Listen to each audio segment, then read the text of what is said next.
ભાદરવા સુદ અષ્ટમીથી શરૂ થતું 16 દિવસનું મહાલક્ષ્મી વ્રત. વ્રતકથા, પૂજા વિધિ, મહિમા અને આરતી. 1. પરિચય. ભારતીય સંસ્કૃતિમાં દેવી ઉપાસનાનું અત્યંત મહત્વ છે.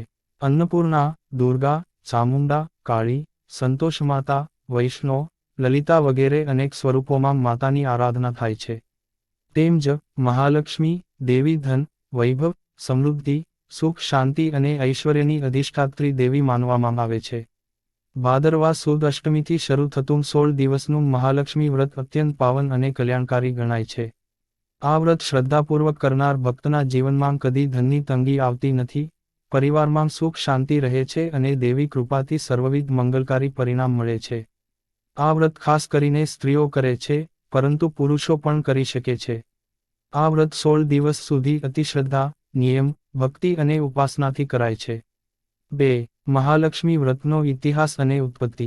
પુરાણોમાં જણાવાયું છે કે એક વખત દેવી લક્ષ્મીજી પૃથ્વી પર આવી અને પોતાના ભક્તોને જણાવ્યું કે જે ભાદરવા સુદ અષ્ટમીથી શરૂ કરીને 16 દિવસ સુધી મારો વ્રત કરે છે, તેનું કુટુંબ કદી દુઃખી નહીં થાય. તેને ધનની કમી કદી નહીં રહે. સ્કંદ પુરાણ, પદ્મ પુરાણ અને દેવીઓના કેટલાક ઉપાખ્યાનોમાં આ વ્રતનું મહાત્મ્ય વર્ણવવામાં આવ્યું છે. માન્યતા છે કે આ વ્રત પ્રથમ વાર સાવિત્રી માતાએ પોતાના પતિ સત્યવાનના કલ્યાણ માટે કર્યું હતું. ત્યારબાદથી આ વ્રત સ્ત્રીઓ માટે પતિસુખ, સંતાનસુખ અને કુટુંબસુખ લાવનાર મનાય છે. 3. મહાલક્ષ્મી વ્રત કરવાનું સમય અને અવધિ. વ્રતનો પ્રારંભ ભાદરવા સુદ અષ્ટમીથી. અવધિ 16 દિવસ સુધી, અષ્ટમીથી પૂર્ણિમા કે અનુષ્ઠાન પૂરું થાય ત્યાં સુધી. ઉપવાસ. કેટલીક સ્ત્રીઓ આખો દિવસ નિર્જળ કે ફળાહાર કરે છે, જ્યારે કેટલીક એક સમયે જમવાની રીત રાખે છે. દરરોજ મહાલક્ષ્મી માતાની પૂજા કરી આરતી, ભજન અને વ્રતકથા સાંભળવી આવશ્યક ગણાય છે.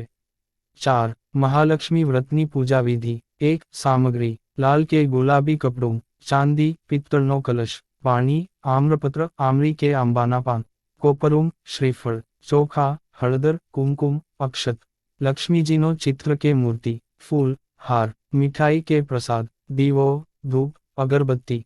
2. વિધિ. 1. સવારે સ્નાન કરી શુદ્ધ વસ્ત્ર ધારણ કરવા.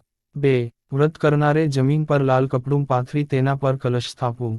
3. કલશમાં પાણી ભરી આમ્રપત્ર મૂકવો અને ઉપર કોપરું, શ્રીફળ રાખવું. 4. કલશ આગળ મહાલક્ષ્મીજીનું ચિત્ર કે મૂર્તિ સ્થાપવું. 5.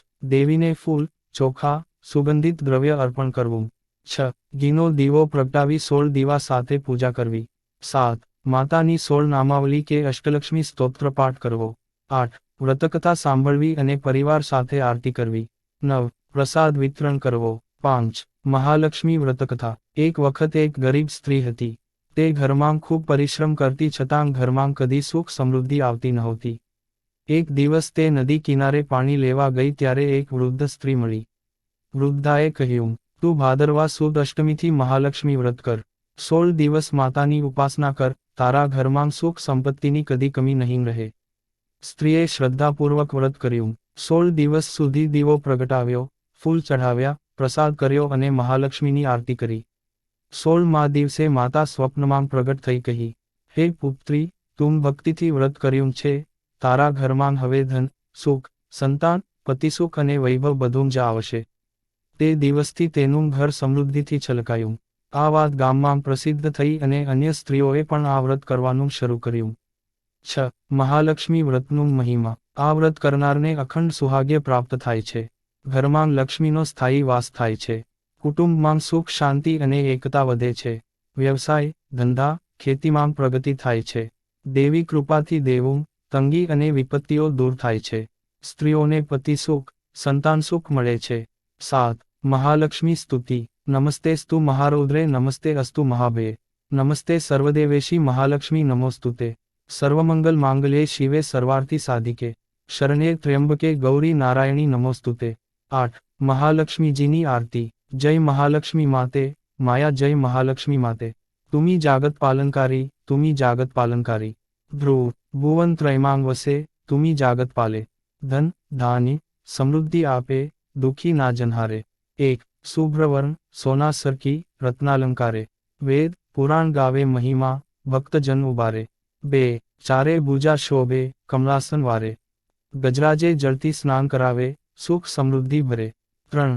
જે ભક્તિથી પૂજે, શ્રદ્ધા મન લઈને, તેમના દુઃખ દરિદ્રતા દૂર થાય, સુખ સમૃદ્ધિ મળે. 4. મહાલક્ષ્મીજી આરતી જે કોઈ નિરંતર ગાવે, સોના સરખું સુખ પામે, દરિદ્રતા દૂર થાય. 5. આ આરતી દરરોજ મહાલક્ષ્મી વ્રત દરમિયાન 16 દિવસ દીવા પ્રગટાવી, ફૂલ અક્ષત ચઢાવી ગાવા જોઈએ. શું તમને હું આ આરતી સાથે મહાલક્ષ્મીજીના 16 નામો, શ્રીલક્ષ્મી અષ્ટોત્તરશત નામાવલીમાંથી પણ આપી દઉં જેથી પૂજામાં રોજ ઉપયોગ કરી શકો. 9. ઉપસંહાર. ભાદરવા સુદ અષ્ટમીથી આરંભાતા મહાલક્ષ્મી વ્રતનો ધાર્મિક અને આધ્યાત્મિક મહિમા અતિ વિશાળ છે. આજના સમયમાં જ્યારે દરેક મનુષ્ય સુખ શાંતિ, ધન સંપત્તિ, કુટુંબ સુખ ઈચ્છે છે, ત્યારે આ વ્રત શ્રદ્ધાપૂર્વક કરવાથી ઈચ્છિત ફળ પ્રાપ્ત થાય છે. જેવી રીતે ગરીબ સ્ત્રીના જીવનમાં લક્ષ્મીજીની કૃપાથી સમૃદ્ધિ આવી, તેવી જ રીતે આજના સમયમાં પણ ભક્તિપૂર્વક કરાયેલા આ વ્રતથી જીવનમાં સૌભાગ્ય, સમૃદ્ધિ અને સુખની કમી રહેતી નથી.